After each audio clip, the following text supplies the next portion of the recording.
الحمام السلالات.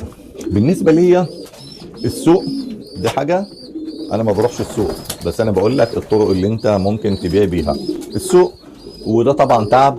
انا ما بروحش السوق لان مجهود ان انت تجيب الحمام وتحطه في سلكات وتاخد الحاجات دي وتروح السوق وترجع بالحمام اللي يتبقى، تقف في الشمس وتعرض وده يمسك ويقلب ويسيب، الحمام بيرجع تعبان وممكن تنقل امراض من السوق وانت راجع. فانا ما بفضلش حته السوق دي نهائيا. تمام. الطريقة التانية اللي هي أنا بفضلها إن أنت تعرض على النت. طريقة البيع على النت محتاجة منك إن أنت تصوير واضح، فيديو بهدوء، فيديو قصير بهدوء، هتصور له وتقول له القص ده مثلا وليكن كده، تقرب بالكاميرا وتقرب وتقول له القص ده شغال وتحته زغاليل، او القص ده شغال وتحته زغاليل وتحته